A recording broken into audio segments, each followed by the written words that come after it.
Welcome back. Welcome back to the Road Trip Kingdom Builders, Road Trippers, Hakeem and Akkad team, brothers and sisters, mothers, fathers, aunties, uncles, grandmas, grandpas, everyone in the house. Shalom and shalom. Peace and blessings. Isn't that right? I've been praying for you, and I hope you've been praying for me. Peace and blessings to your homes, your dwelling places, right? Where you stay at. Some kids, right? Your friends, your loved ones, and of course, those pets, little fur babies, right? Love them all. Welcome back to the Road Trip Kingdom Builders. That's right. It's good to have you here. Oh, man. Looks like I'm out of water. Let's fix that real quick. All right. Let's see. All right. How was your week? We got one more day. One more day if you're in the work week. If you're retired, well, all praises to the Most High. We're about to hit Shabbat Eve coming up tomorrow. And, it's time to give all praises to the Most High as we do daily and through midweek and every single day. But tomorrow is a day of rest in the evening, correct? All praises to the Most High, Abba, Yahweh, right? Glory to Yahweh Shai. Honors to the Ruach. My love and my respect to you. No further ado, we're going to go ahead and start reading tonight, right? We're going to be in the Jewish Antiquities, or the Antiquities of the Yahudim, reading out of the book of the complete works of Flavius Josephus, right? All right, first edition. And this is going to be book number 2, read in King James Version style, I guess you would say. All right, this is going to be book number 2. We finished up book number 1 earlier this week, previously. And we're going to be on book 2, containing the interval of 220 years from the death of Isaac to the Exodus out of Mizraim. All right, we're going to be on chapter 1. Starting off, chapter 1 would be how Esau and Jacob, Isaac's son, divided their habitation, and Esau possessed Idumea and Yaakov, Canaan. All right, cool. And it's kind of fitting because there's been some brothers, some Ak and some Akim that have been online actually talking about Jacob reclaiming the land of Canaan that was originally stolen, which is absolutely correct. And we're going to actually, it's kind of fitting that we're going to touch into that in the books of Josephus, not Jasher or, some of the other books, but it's still, it's very important text coming from a first-person perspective. All right, so let's go ahead and no further ado, ladies and gentlemen, if you have these scrolls, please read along with me, just for accuracy's sake, right? And also because I want you to be edified completely. If I miss a word or I mispronounce a word, I want you to understand it. You know what I mean? Okay, so no further ado, ladies and gentlemen, chapter 1, book number 2. Let's begin. Oh, hallelujah. Selah.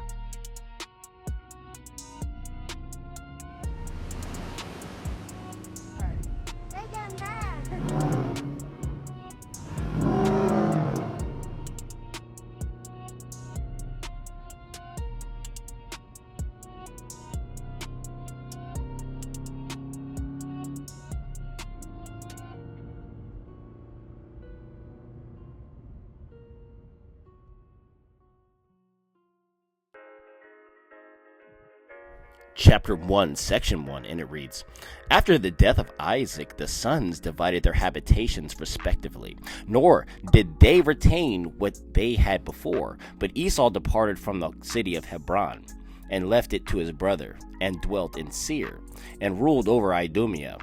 He called the country by that name from himself, for he was named Edom, which appellation he got on the following occasion. One day, returning from the toil of hunting very hungry, it was when he was a child in age. He lighted on his brother when he was getting ready lentil pottage for his dinner, which was of a very red color, on which account he the more earnestly longed for it, and desired him to give him some of it to eat. But he made advantage of his brother's hunger, and forced him to resign up to him his birthright, and he being pitched with hunger resigned it up to him under an oath. Thus it came that, on account of the redness of the pottage, he was in way of jest by his contemporaries, called Edom. For the Hebrews called what is red Edom, and this was the name given to the country. But the Greeks gave it a more agreeable pronunciation and named it Idumea. See? Because it's them. They're going to respect it. The Greeks are Edom. So they're going to call it Idumea. All right. That's the end of section 1. Cool.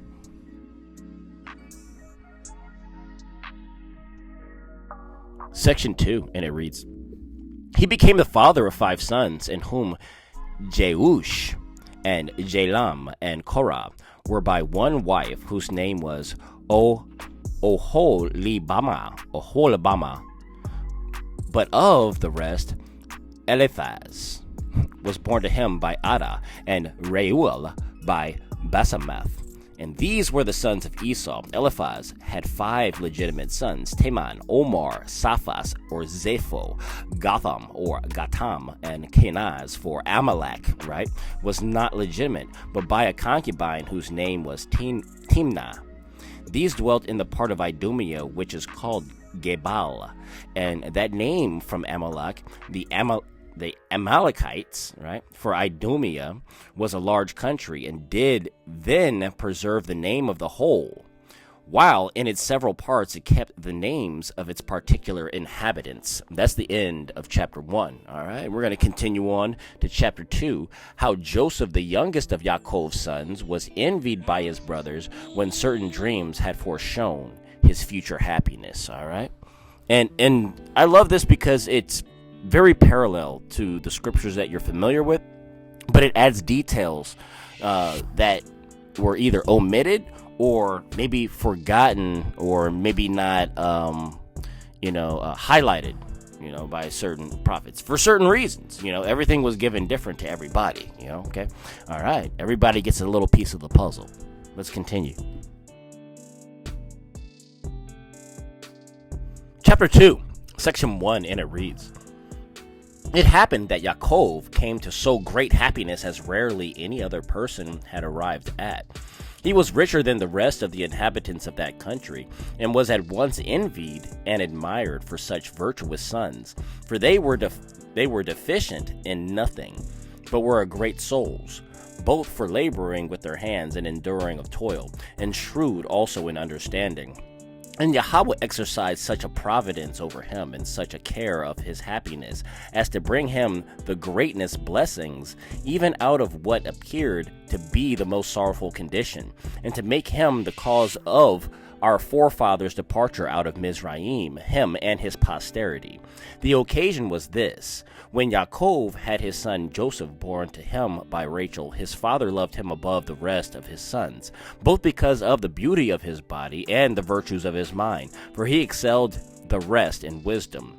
This affection of his father excited the envy and the hatred of his brothers, as did also his dreams, which he saw and related to his father and to them, which foretold his future happiness. It being usual with mankind to envy their very nearest relations, such their prosperity. Salake. Now the visions which Joseph saw in his sleep were these. That's the end of section 1. Let's continue though. All right, cool. Section 2. When they were in the middle of harvest, and Joseph was sent by his father with his brothers to gather the fruits of the earth, he saw a vision in a dream, but greatly exceeding the customary appearances that come when we are asleep, which when he was got up, he told his brothers, that they might judge what it portended. He said, he saw the last night that his wheat sheaf stood still in a place where he set it, but that their sheaves ran to bow down to it, as servants bow down to their masters. But as soon as they perceived the vision foretold that he should obtain power and great wealth, and that his power should be in opposition to them, they gave no interpretation of it to Joseph, as if the dream were not by them understood. So they pretended like they didn't know what he was talking about. But they prayed that no part of what they suspected to be its meaning might come to pass, and they bore a still greater hatred to him on that account. That's the end of section 2. See? So they were stewing. They knew exactly. He was a young boy, so he came and just told him the dream. A lot of people probably mistake this as him being like, older grown man like you. No, he was young. So he asked his brothers, what does this mean? They were generations older than him. You know what I mean? Like, he was young enough for some of his brothers to be his father or almost grandfather. You know what I'm saying? Probably grandfathers. You know what I mean? That's how old the difference was between these brothers. Right? wide span of 12 brothers over many years. That's what it is. Let's continue to read some more. Let's get section 3. Hallelujah. Section 3, and it reads, "But Yahweh, in opposition to their envy, sent a second vision to Joseph, which was much more wonderful than the former. For it seemed to him that the sun took with him the moon and the rest of the stars, and came down to the earth and bowed down to him. He told the vision to his father, and that, as suspected nothing of ill will from his brothers, when they were there also, and desired him to interpret what it should signify.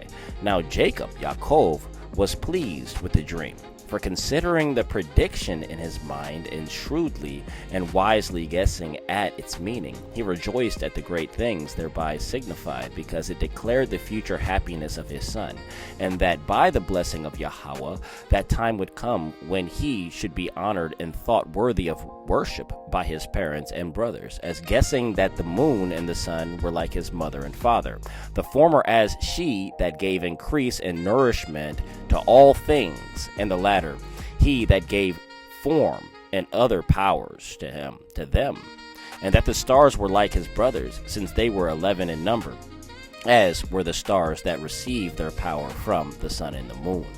That's the end of section 3. All right. Section 4. "And thus did Yaakov make a judgment of this vision, and that a shrewd one also. But these interpretations caused very great grief to Joseph's brothers, and they acted towards him as if he were a stranger, because of those good things which were signified by the dreams, and not as one that was a brother, with whom it was probable they should be joint partakers. And as they had been partners in the same parentage, so should they be of the same happiness. They also resolved to kill the lad, and having full ratified that intention, as soon as their collection of the fruits was over, they went to Shechem, which is a country good for feeding cattle and for pasture. There they fed their flocks, without acquainting their father with their removal there. Whereupon he had fears about them, as being ignorant of his son's condition, and receiving no messenger from the flocks that could inform him of the true state they were in.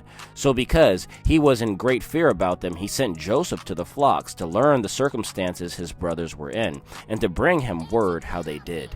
That's the end of chapter 2. All right, cool. And we're about to start reading chapter 3, how Joseph was thus told by his brothers, how Joseph was thus sold by his brothers into Mizraim by reason of their hatred to him, and how he there grew famous and illustrious, and had his brothers under his power. All right, so we're going to read that, chapter 3. Cool. All right, let's continue. Chapter 3, section 1. And it reads, "Now these brothers rejoiced as soon as they saw their brother coming to them. Not indeed as at the presence of a near relation, nor as at the presence of one sent by their father, but as at the presence of an enemy, and one that by divine providence was delivered into their hands. And they already resolved to kill him, and not let it slip the opportunity that lay before them. But when Reuben, the eldest of them, saw them thus disposed, and that they had agreed together to execute their purpose, he tried to restrain them, showing them the heinous enterprise they were going about, and the horrid nature of it, that this action would appear wicked in the sight of Yahweh, and impious before men, even though they should kill one not related to them, but much more flagrant and detestable to appear to have killed their own brother, by which act the father must be treated unjustly in the son's slaughter, and the mother also be in perplexity while she laments that her son is taken away from her, and this not in a natural way neither. So he entreated them to have a regard to their own consciences, and wisely to consider what mischief would betide them upon the death of so good a child and their youngest brother, that they would also fear Yahweh, who was already both a spectator and a witness of the designs they had against their brother, that he would love them if they abstained from this act, and yielded to repentance and amendment.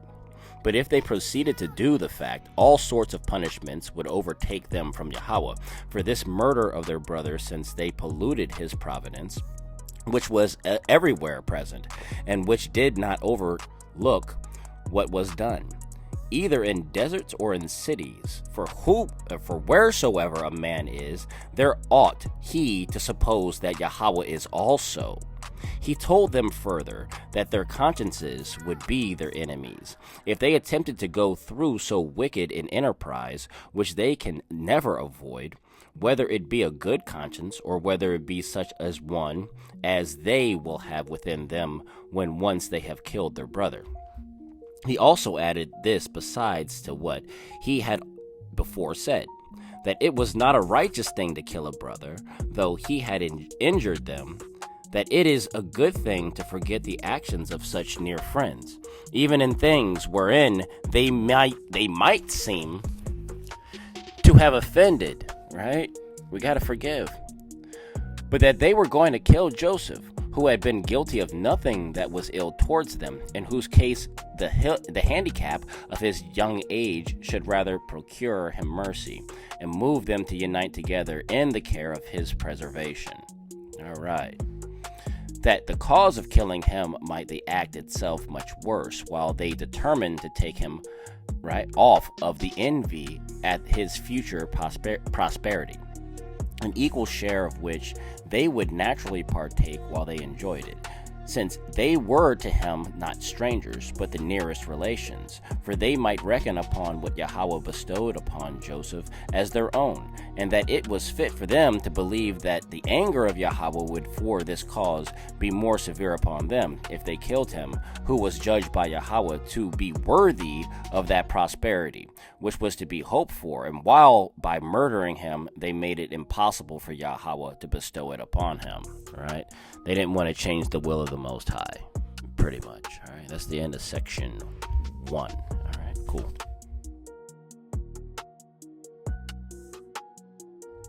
All right, section 2, and it reads, Reuben said these and many other things, and used pleas to them, and thereby tried to divert them from the murder of their brother. But when he saw that his discourse had not mollified them at all, and that they hurried to do the fact, he advised them to alleviate the wickedness they were going about in the manner of taking Joseph off. For as he had exhorted them first when they were going to revenge themselves to be dissuaded from doing it, so since the sentence for killing their brother had prevailed, he said that they would not, however, be so grossly guilty if they would be persuaded to follow his present advice, which would include that they were so eager about, but was not so very bad, but in the distress they were in of a lighter nature. He begged of them, but therefore, not to kill their brother with their own hands, but to cast him into the pit that was hard by, and so let him die, by which they would gain so much that they would not defile their own hands with his blood. To this the young men readily agreed. So Reuben took the lad and tied him to a cord, and let him down gently into the pit, for it had no water in it at all, who when he had done this went his way to seek for such pasturage as was fit for feeding his flocks. That's the end of section 2. Cool. Right, he let him down gently because Reuben was always planning to go back and get his brother. All right, let's continue. Section 3. But Judah, being one of Yaakov's sons also, seeing some Arabians of the posterity of Ishmael, carrying spices and Syrian wares out of the land of Gilead to the Egyptians, after Reuben was gone, advised his brothers to draw Joseph out of the pit and sell him to the Arabians. For if he should die among strangers a great way off, they should be freed from this barbarous action. This therefore was resolved on. So they drew Joseph up out of the pit and sold him to the merchants for 20 pounds. He was now 17 years old, right? But Reuben, coming in the nighttime to the pit, resolved to save Joseph without the knowledge of his brothers. And when upon his calling to him, he made no answer. He was afraid that they had destroyed him after he was gone, of which he complained to his brothers. But when they had told him what they had done, Reuben left off his mourning. All right, that's the end of section 3. We got another one. All right, hold on. Section 4 to finish up chapter 3, and it reads, When Joseph's brothers had done thus to him, they considered what they should do to escape the suspicion of their father. Now they had taken away from Joseph the coat which he had on, and when he came to them at that time, they let him down into the pit. So they thought proper to tear the coat to pieces and to dip it into goat's blood, and then to carry it and show it to their father, that he might believe he was destroyed by wild beasts. And when they had done so, they came to the old man. But this not until what had happened. What? But this not until what had happened to his son had already come to his knowledge. Then they said that they had not seen Joseph, nor knew what mishap had befallen him, but that they had found his coat bloody and torn to pieces. Thus they had a suspicion that he had fallen among wild beasts and so perished, if that was the coat he had on when he came from home. Now Yaakov had before some better hopes that his son was only made a captive, but now he laid aside that notion and supposed that this coat was an evident argument that he was dead, for he was remembered that this was the coat. For he well remembered that this was the coat that he had on when he had sent him to his brothers. So he hereafter lamented the lad as now dead, and as if he had been the father of no more than one, without taking any comfort in the rest. And so he was also affected with a misfortune before he met with Joseph's brothers, when he also conjectured that Joseph was destroyed by wild beasts. He sat down also clothed in sackcloth in a heavy affliction, insomuch that he found no ease when his sons comforted him, neither did his pains remit by any length of time. That's the end of section 4 and chapter 3. But we're going to read a couple little note points, okay? Notes, right? Point number 1. We may here observe that in correspondence to Joseph's second dream, which implied that his mother, who was then alive, as well as his father, should come and bow down to him, Josephus repents her here as still alive after she was dead. For the order of the dream foretold it, as the interpretation of the dream does in all our copies. References Genesis 37 and 10. That's the end of point number 1.